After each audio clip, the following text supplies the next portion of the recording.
And welcome back to the channel where we talk about only good comics. I'm Brant, and this is First. This is that series where we talk about those brand new number one issues, new character debuts, new story arcs, and the like. And this is for books for the first week of October, October 1st, 2025. We have so many books to talk about on this episode. It's insane. I had a really busy day yesterday. That's why this is going up a day late. And then I looked at it and saw how many books I had to talk about, and it was like there was just no way. So I have, including shout outs, honorable mentions, that kind of thing, and the firsts. We have, we'll say 25 books. It's actually more than that, but I'm lumping a certain group of books into one. So 25 actual books plus I read six first issues from this week so far. So I've got six of those to talk about, the 25 of those, and then of course the typical eight to share after. So that's a ton of books. So I'm gonna go through some of these fairly quickly. So this show isn't an hour and a half long, but hopefully you're enjoying your Saturday and you're ready to talk about some comics. So let's just jump in with that first recapping the books from this week, last week's episode that I talked about. The first one I'm going to talk about is Battleworld issue number 1. This is from Marvel Comics, and this is the I won't call it an event, but it is the series that just kind of came out of nowhere. We don't know why it exists, what the purpose of it is. Going into this, we knew little to nothing about it, and this is written by Christos Gage with art by Marcus Toe. So, really solid writer, really fantastic artist. But this book, again, why are we doing this? We've been to different versions of Battleworld. We've had Secret Wars before. So in this version, you have, as with previous versions, a bunch of characters pulled from different timelines and different worlds to come together to battle it out. And this time it's not the Beyonder, it's not Doom, it's somebody different that it's like, really, this guy? Haven't seen him for a little bit. Don't know why we're seeing him now. It's some interesting characters, versions of characters. You've got Spider-Man Year One, basically. You've got Luke Cage from the 70s. You've got a Wasp that's a leader of the Avengers. You've got a really old Ant-Man. You've got Carol that just started going by Warbird. You've got an aging King Thor, an older Storm. So these are your characters that you're following. And basically, the person behind this has decided to make all of these timelines battle it out to kind of create the ultimate pure timeline.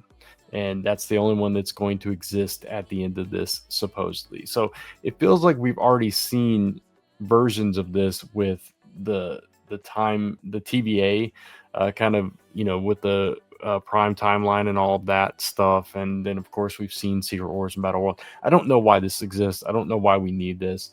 It didn't give us anything new. Really, it was just like, oh, let's throw all these characters together and do this, fun story or whatever. It was okay. It wasn't a bad book. It wasn't a bad read. The banter between the characters, the versions of the characters that they used were kind of interesting to see. But is this something that I need on my pull list, especially like in a week that had like close to 30 books? Probably not. Did I enjoy it? It was fun for what it was. I didn't need this book though. I don't know why, unless there's implications from this going forward, but we don't know. This seems like just a story that they wanted to tell, and here it is. And for no apparent reason whatsoever. At this point, that's what it seems like. So that's my take on Battleworld.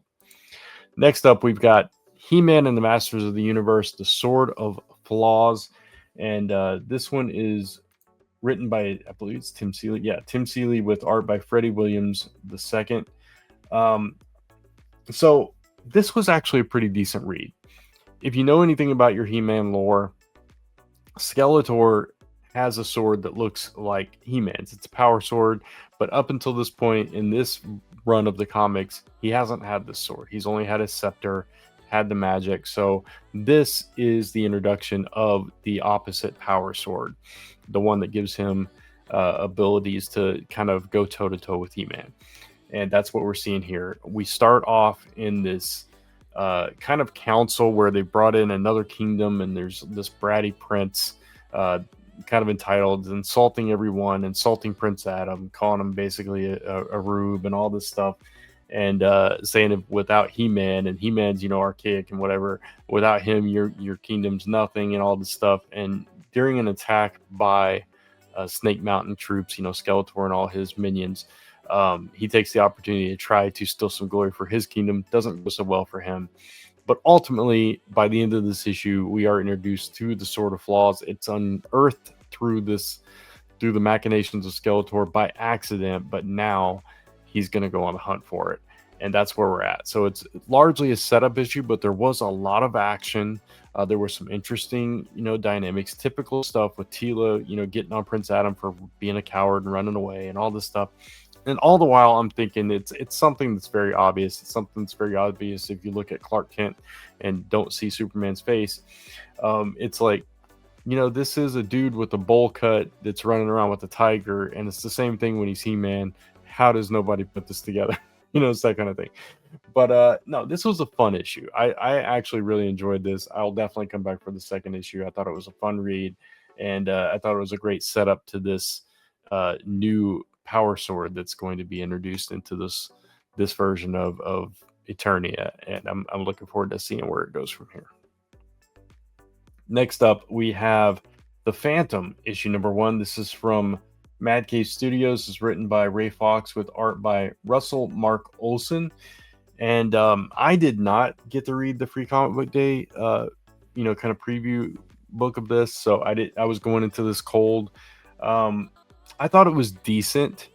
I was hoping that it was going to be like an updated version of the Phantom for a current generation, maybe, with, updated tech and all this stuff, and not set in the time period it seems to be set in. But it's not really clear because we are in the middle of a jungle, and it's, I won't say they're primitive, but it is more secluded, less invaded by technology, all that kind of stuff.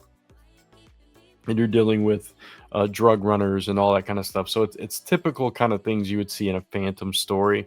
I was kind of hoping for a more updated version of the character. And it's also told in a very old school way where 90% of the information you're given in this book is through narration and through inner monologue captions. I don't love that style of writing personally to read it. That's just not my thing, so it kind of took me out of it a little bit. I don't like things explained to me through a third person when the art's doing the job anyway. I don't need the extra explanation of everything going on and inner thoughts of people when you can just do it in different ways that I think make more sense. So it's not my favorite type of storytelling, so that kind of took it down a couple of notches for me. I thought it was fine. I didn't have any problems with it. It was well written. The characters were okay. There was nothing to like really, throw you into the personality of the Phantom or any of the other characters around. It was just kind of there. So I probably won't come back for the next issue of this one, unfortunately. But, if you're a big Phantom fan, go check it out. Next up, we have Viking Moon, issue number 1. This is from Image Comics. This is written by Joe Pruitt with art by Marcelo Frusen. Sorry, I'm totally butchering that. Couldn't see it that well. Sorry, I apologize. But anyway, this is an interesting concept where you have Viking warriors coming into this new land, following the map that Leif Erikson, kind of provided for them to go to this new world, and they are trying to not upset the native inhabitants, but unfortunately one of their warriors gets a little trigger happy because he's scared basically, and kind of starts a war between the two. But that's not the worst threat. Obviously, from that cover you can gather there are werewolves in this story, and they are massive, and that is the real threat here. that both, sides of this, both the Vikings and the natives in this area are going to have to deal with. So largely it was set up. It was it was interesting reading it because it was very much like you're reading a Thor book, the way that they talked. It was like everybody in Asgard, the way that they talked. And it just never let up, and it almost felt a little bit too on the nose with that for me. But I did like the visuals of the Vikings. I thought it was a decent setup issue. Um, I This does feel like one of those books that I might forget about, and just kind of fall off of it, based on this first issue. Hopefully, going into the second issue, now that the werewolves have been introduced, maybe there's something, some more action, more uh, story behind where the werewolves come from, and all that stuff, because we didn't really get any of that here.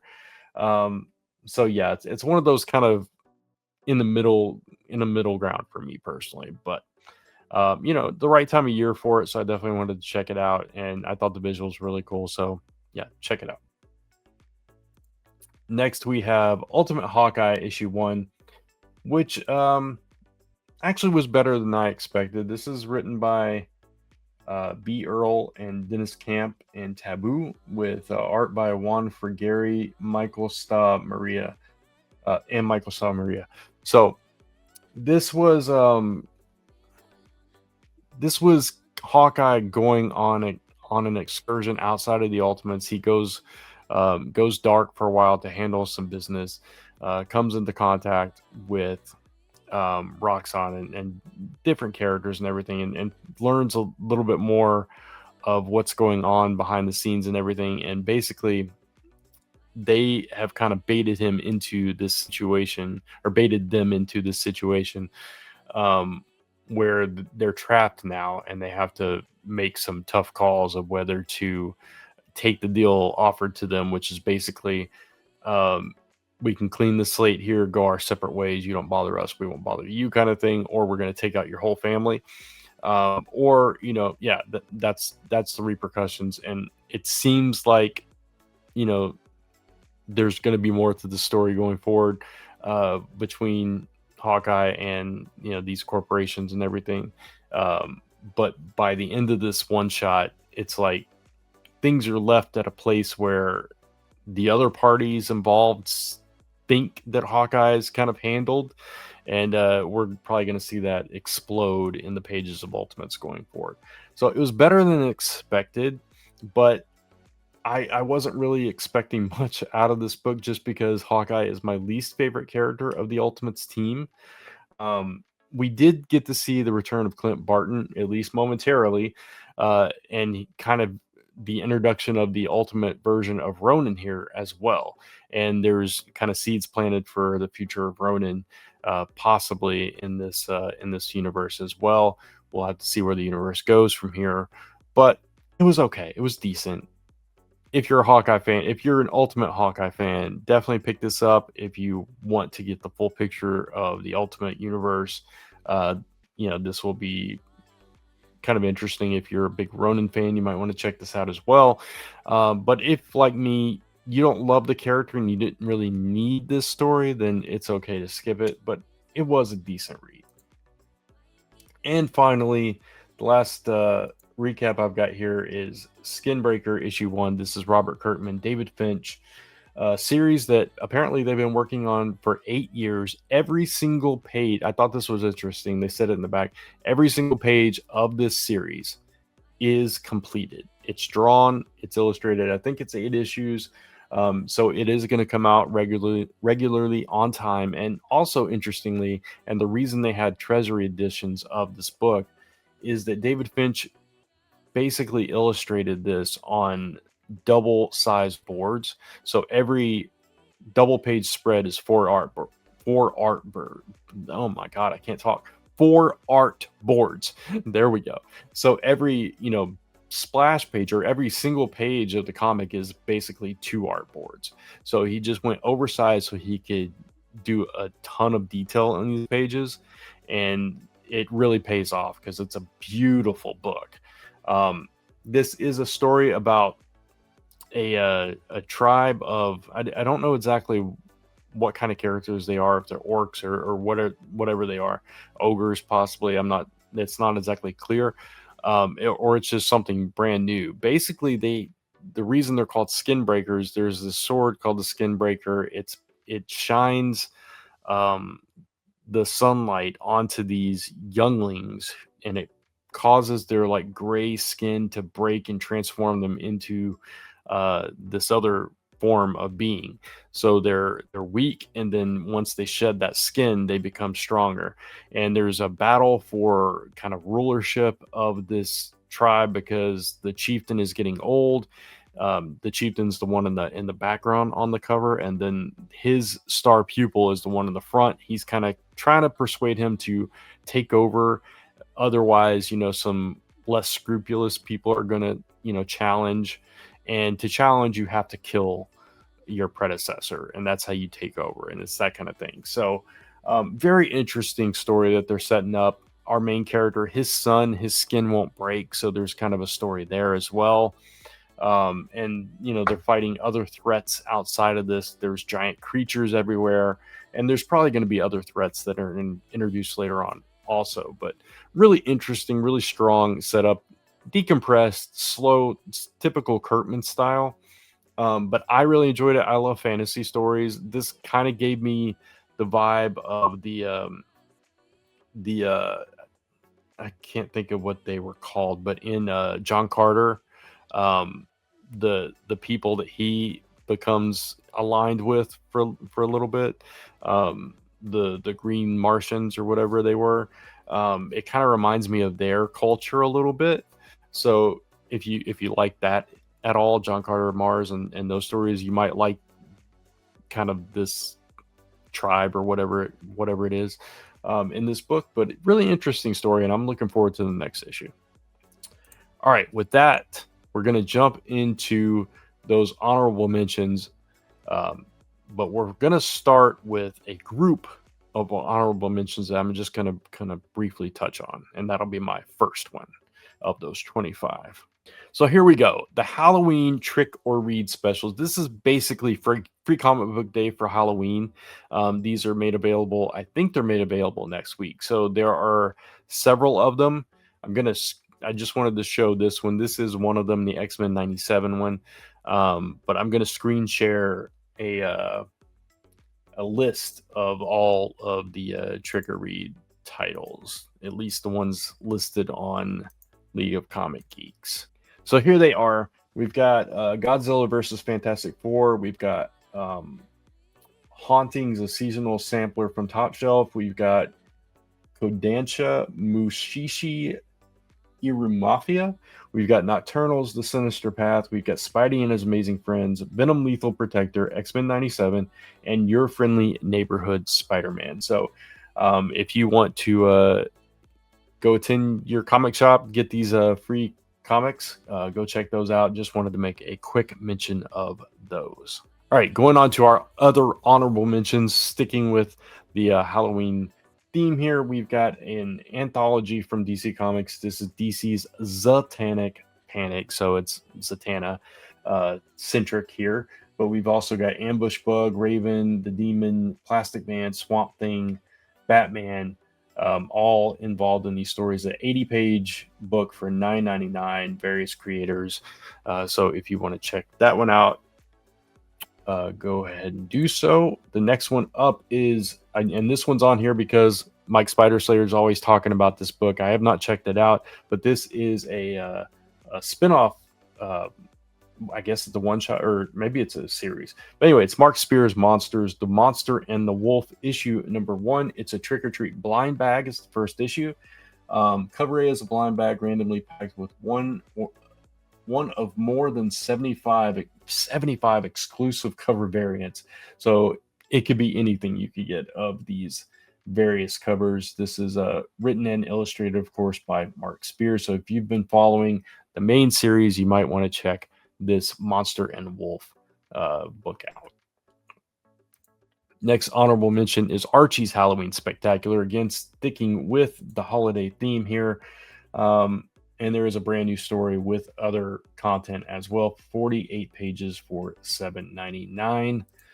And then we have Adventure Time, the Bubbling College Special. This is an alternate timeline story. If you're really into Adventure Time, check this one out. And then finally, we've got from IDW Starship Godzilla. We've got a kaiju, and we've got a robotic Mecha Godzilla. So if that is your thing, go check that one out as well. But with that, we're going to jump into those rated books, that big long list of books we've got. All right, first up, we have Magnus Jakuta, issue number 1. I hope I pronounced that correctly. This is from Wise Acre Comics. I follow these guys on Instagram, and I'm actually on their broadcast channel. So I've seen, bits and pieces of their books and artwork and stuff, and I am familiar with some of the creators that work with them. This is written by Frederick J. Littles, Devin R. Scott, who I actually worked with a little bit before, and Bruno Abdias as a graphic designer. So this is kind of an introduction to this character, Magnus. We don't get a whole lot of information here. It just says there's more than meets the eye. There's unimaginable gifts, and this character is being antagonized by the vile miscreants of New Leon. It says issue 1 sets the stage for our hero to make his epic journey and the events that come next. So if you're looking to jump into a brand new universe, brand new character, and they obviously showcase a lot of Black characters as well, and Black creators, and so that's really cool as well. So if you want to check out a new universe, go look up Wiseacre Comics and check them out. For me, because again, I don't have a whole lot to go on from here, I'm going to give it a possibly good, but I'm definitely interested in looking into Wiseacre a little bit more. All right, next up we have White Tiger Reborn issue 1. This is a Marvel Voices title. It is celebrating Hispanic and Latin America Heritage Month. This is from writer Daniel Jose Older, with art by Bruno Abdias. And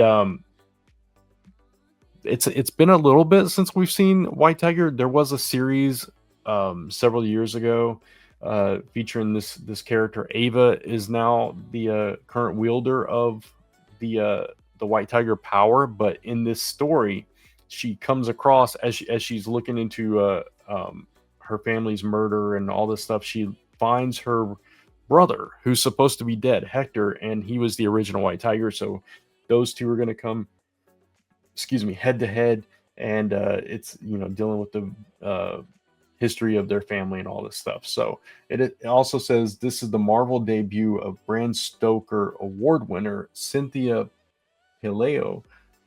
So that's cool as well. So if you're a White Tiger fan, check this one out. For me, I'm going to give this one a possibly good. Next up, we have Masters of the Universe Andra issue 1, and I believe this is tying into the animated series, not the like the previous Sword of Flaws, that universe, because in this world, Andra is the new Man-at-Arms, and this is written by Tiffany Smith, who voices Andra in the Masters of the Universe Revelation and Masters of the Universe Revolution. Those are on Netflix, I believe. I've seen a little bit of Revelation. I have not seen Revolution yet. But Tiffany Smith also used to do that DC talk show thing that they did, I believe, back in the day.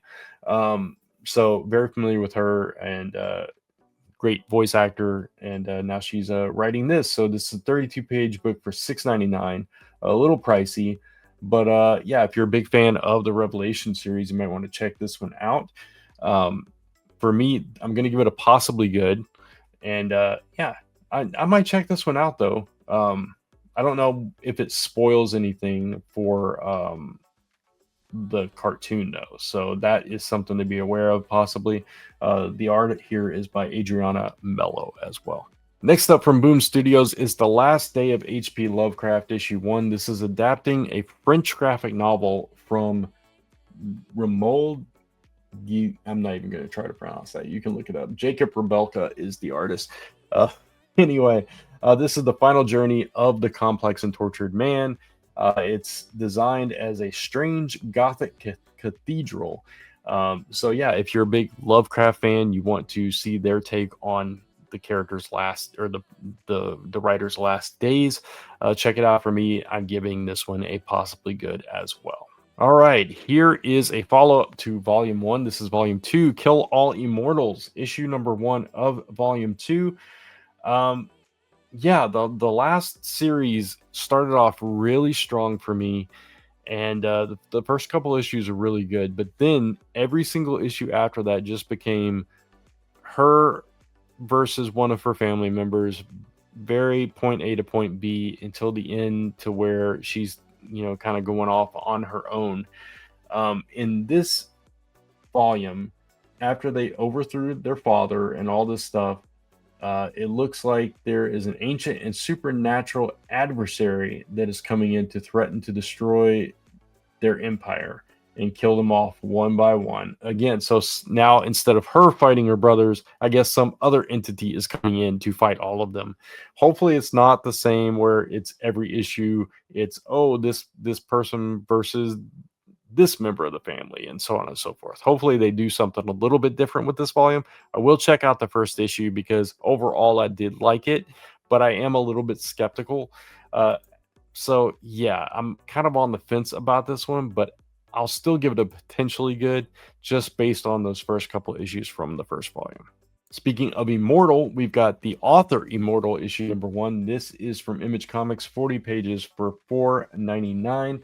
This is written by Frank J. Barbier, who did Five Ghosts and Violent Love, and art by Morgan Beam from Swamp Thing Twin Branches, and You Belong Here. So this is about a failed writer named Hector Ramirez who gets this huge opportunity to reboot this fantasy series. So coming into this as a writer, this is exciting. Always, love to see stories about writers that kind of have them living in a world of fantasy themselves, which I think is kind of cool. So in this one, he discovers the original author has vanished into this fictional world, and now he's pulled into this realm as well. So interesting concept. Feels similar to this Vertigo book that I cannot think of what the title was, but I remember reading it back in the day. Man, what was that book called? Anybody in the comments that knows what I'm talking about, where this character gets pulled into these stories.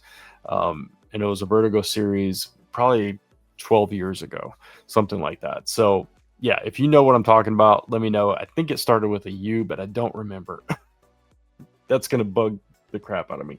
Anyway, yeah, so this says it's for fantasy fans. It's a literary fantasy for fans of Lock and Key, The Magicians, and Saga. I like all those things, so that can be really cool.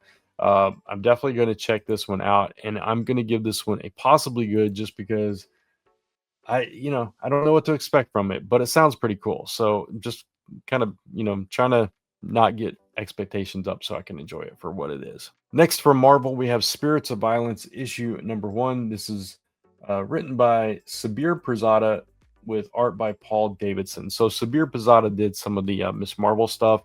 I've actually lettered a few books in the past for Sabir. Really good guy.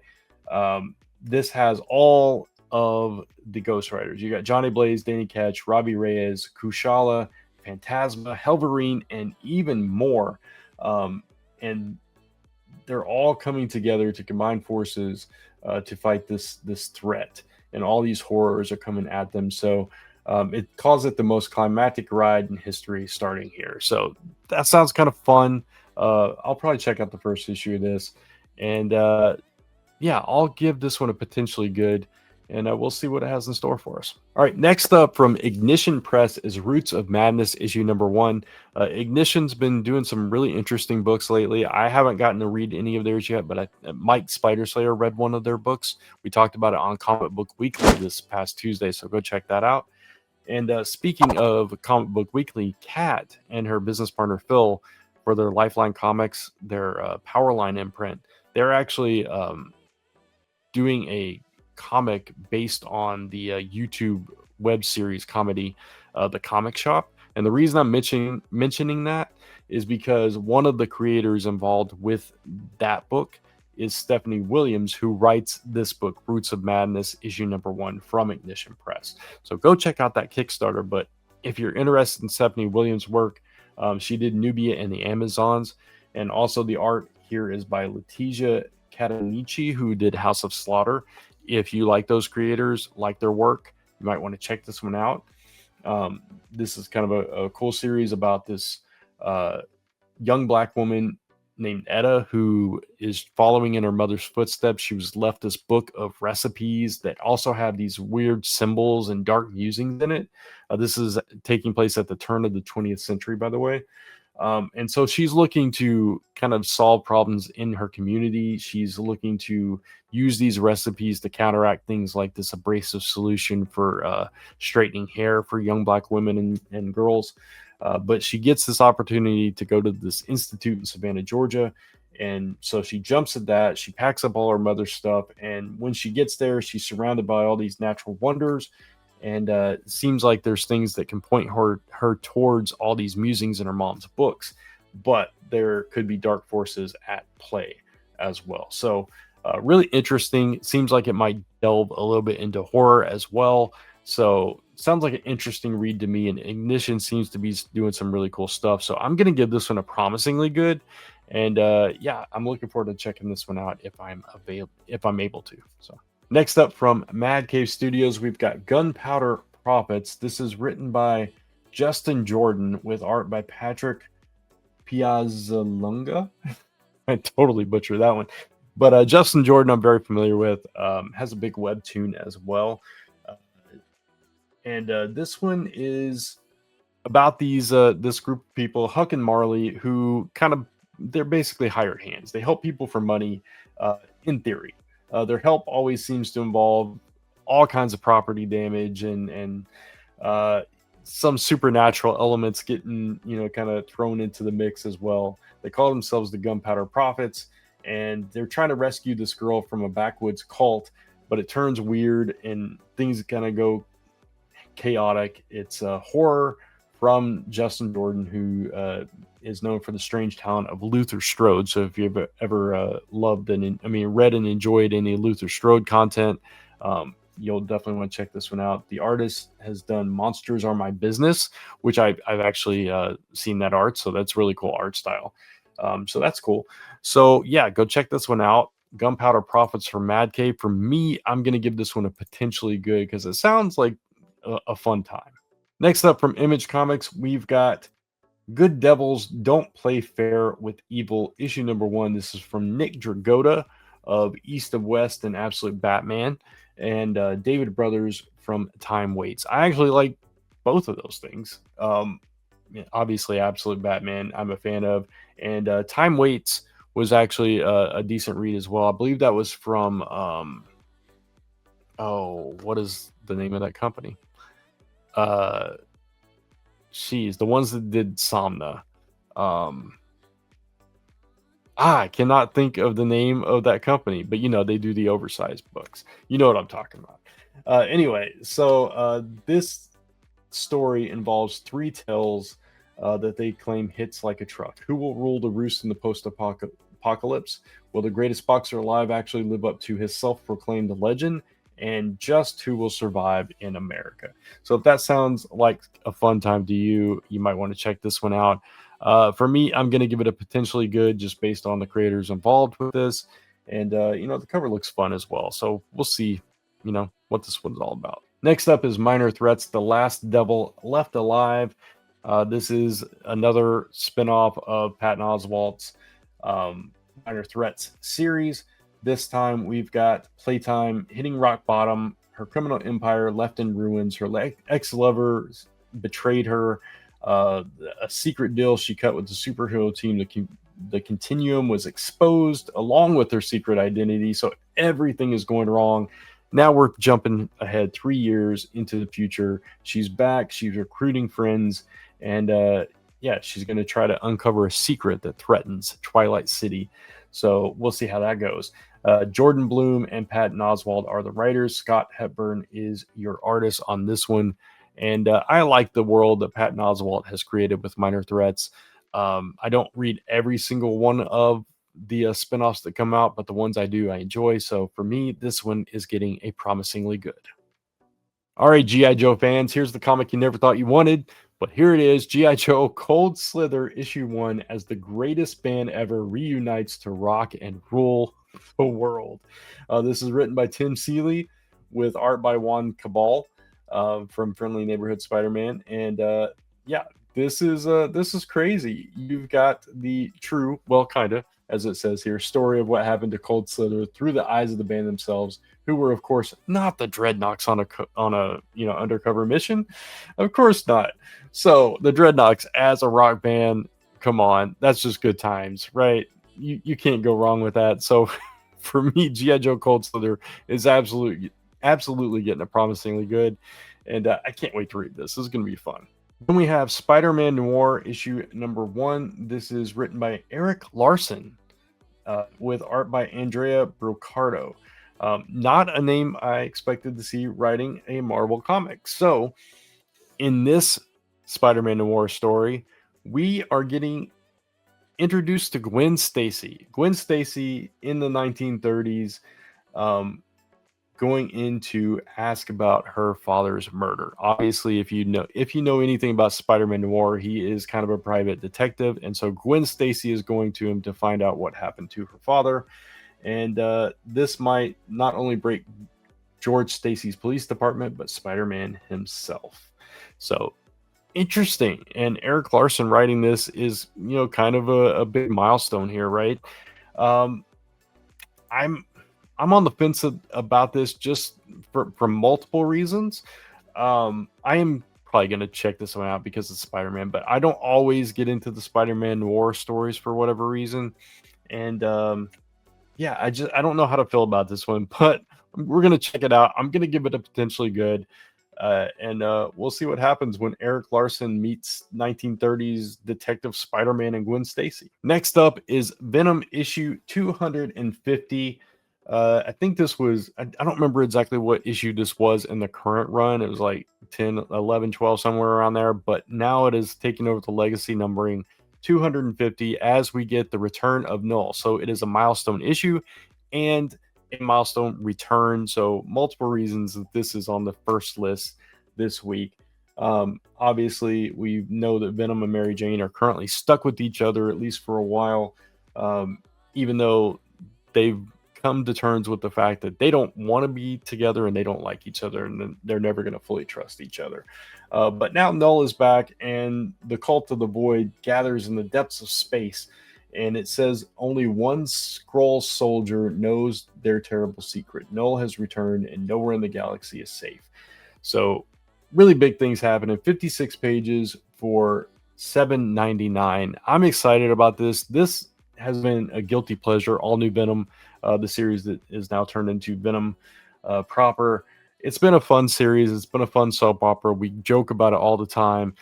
Paul kind of finally got kicked to the curb, and now we're going to see what goes on with Null and Mary Jane as Venom going forward. This is written by Al Ewing with art by Todd Knock and Terry Dodson with inks by Rachel Dodson. So interesting that we've got Todd Knock and Terry Dodson together. I don't know if it's going to be if we're getting multiple stories, or if there's going to be flashbacks, or if it's going to be different parts. I don't know exactly how that's going to work, but that's interesting.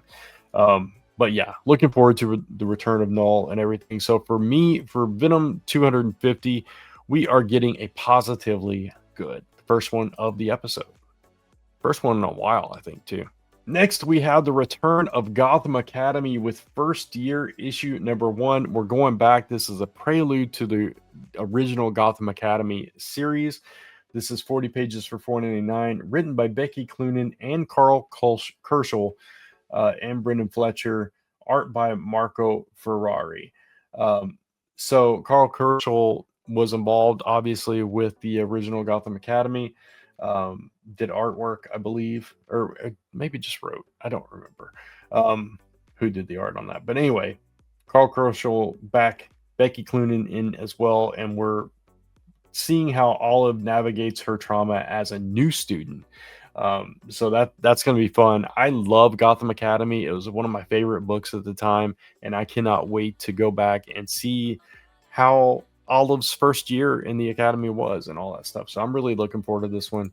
And for me, I'm giving this one a promisingly good. All right, we're into our last 4 books to talk about of the first issues, and we've got X-Men Age of Revelation Overture, issue number 1. This is the last prelude to this event. And yeah, so this is a 40-page book for $5.99. We say we have X years later. I don't know if that's X years as in, vague, or if it's 10 years later. I'm not exactly sure. But it says the Revelation territory stretched from the Atlantic to the Mississippi, a mutant utopia ruled by the heir of Apocalypse, which we know is Doug Ramsey. But beneath the surface, rebellion brews. As a ragtag X-Men team strikes from the shadows, Revelation faces threats from within. It all begins here, the dawn of the Age of Revelation. So this is basically the new Age of Apocalypse in a different way. We saw in X-Men this week, issue 22, I believe it was, that Doug and Warlock and Bay came back from wherever they were, joined the X-Men, almost a unanimous vote to let them in, a couple of abstain votes. But yeah, everybody let them back in, and that kind of set the course for the future, which now we're going to get in Age of Revelation. So this book will be the telltale of whether this event is going to be exciting or not. I think this reading this is going to give us kind of the breadth and scope of the story and see what we feel about it. So I'm very curious about this book, but I'm also a little bit skeptical. So I'm going to give it a potentially good. And I'm hoping it exceeds expectations, because right now I'm not super excited about it. I'm just kind of taking a wait and see approach, because I just don't know what to expect from it. But we're going to see. Finally, it is back. Ghost Machine, Image Comics, Rook Exodus, issue number 7. This is the first issue of the second arc after a very long break that seemed like it was never going to end. And we are finally here. Hopefully it actually comes out. But as it says here, the critically acclaimed series returns. I absolutely love Rook Exodus. This is written by Jeff Johns with art by Jason Fabok.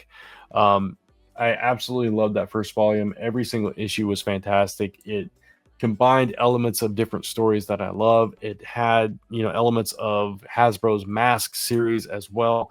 All these characters wear these helmets that control different type of animals, but they're on a different planet, and these animals are larger than they're supposed to be. There's like this symbiotic thing going on between them, but a lot happened. Certain characters were trying to get off world. That did not go well. Others were trying to kind of take over. And then we learned other secrets as that first arc unfolded.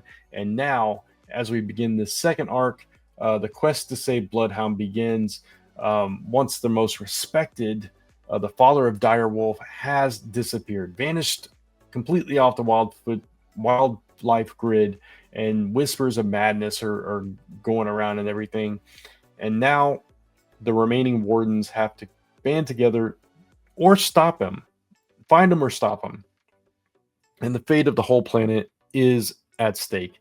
And now we also meet Stag, the mysterious deer warden, as well. So lots happening in this first return issue as well.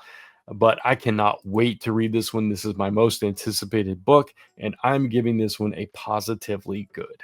Another book I'm really looking forward to is Justice League, the Omega Act Special, issue number 1. And the reason being is because this is the prologue to DC KO, this big event that is about to blow up, that we've been talking about over on Comic Book Weekly, that everybody's been talking about and excited about, this big tournament. And so this is the prologue to that. We got an iconic image on that cover there, the classic Crisis Superman and Supergirl pose, but that is Booster Gold in his arms in this version. So we're going to see what is going on with that. This is an oversized book, 48 pages for $5.99, and this is the moment. Time Trapper's on the run from Darkseid's Legion. We're racing through time to stop his conquest. The witnesses he witnesses how the future is already lost, and the only hope for survival is with the Justice League. The time Trapper has a plan to save the DCU, but it means making an impossible offer to the League. So I guess that the Time Trapper is the one that sets all this in motion, and very interesting. I cannot wait to read how this all gets started. Joshua Williamson writing this, fantastic writer, is doing a wonderful job with all of this. Art by Cian Torme and Yasmin Putri. So yeah, really looking forward to this. Giving this one undeniably a promisingly good, and yeah, so excited to kick off DCKO. But that's not the only DC event going on, because now we have Absolute Evil issue 1. It's the 1-year anniversary of the Absolute Universe, and the villains stand united. And yeah, no heroes, no protection, no restraint. It's Absolute Evil. We've got the emergence of all of the superheroes catching the attention of the world, and it also caught the attention of the villains. So we have Ra's al Ghul, Veronica Kell, Eleanor Thawne, Hector Hammond, and the Mysterious Joker. It says they've worked at cross purposes, but now this growing thread of all these new heroes are bringing them together. So basically, this is the Absolute version's Legion of Doom, essentially, right? So that's got to be cool. There's an insidious betrayal from within as well. And we've got Al Ewing and Giuseppe Camicoli taking the creative chores here on this Absolute Evil book. So I'm excited about this one as well. Absolute Universe has been phenomenal overall. You know, hits and misses here and there, but overall it's been really good. So for me, Absolute Evil is also getting a promisingly good. And that is finally all of the first issues. That was quite a bit of books to get through. Thank you if you have stuck with me for this long. Now I'm going to quickly go through a few other books that I'm also anticipating that are not first issues. We'll try to make this brief. Amazing Spider-Man issue 13, just because I want to know more about what's going on here. I think we're shifting to the cosmic side now with this issue, so we're going back to Peter Parker here. Yeah, I don't know how to feel about this series right now. This one is written by Joe Kelly with art by Pepe Larraz, so looking forward to that. This is Legacy number 977. Cheetah and Cheshire robbed the Justice League issue number 3. The first 2 issues good. First issue was really good. Now we're just kind of recruiting the team together. But yeah, this has been a really fun series so far, and I can't wait to see what this 3rd issue has in store. It says, as team dynamics continue to evolve, it would be a shame if anything went sideways. Yeah. So it sounds like it's going to be a fun issue. Birds of Prey issue 26. This book may be ending. We're not sure at this point, but it may be ending. So I'm going to enjoy it while it's here. It's a guilty pleasure book for me. But I really love this cast of characters together. The Rockefellers, issue number 9. Speaking of Ghost Machine, as from earlier, it says this issue gives us the big why they left the 25th century, why Raina betrayed her family, and why Rex the dog crossed the road to get to the other time. Yeah. Anyway, Speed Racer issue number 3. First 2 issues really good. So much better than I expected. I'm really enjoying this book as well. We're getting that Racer X, or we got that Racer X one shot as well. Or was it a one shot, or is it? I think it was a one shot. I don't remember. Anyway, if you've not checked out Speed Racer, I recommend it. It's pretty cool. Mad Cave Studios, just doing some awesome work. Absolute Superman issue number 12, especially with Absolute Evil coming out. We got all this stuff with Darkseid. So yeah, we've got Ra's al Ghul not being happy about anyone defying his will, and Lazarus Core, raining hell on the people most precious to Kal-El. So all things going haywire, going crazy in the world of Superman there.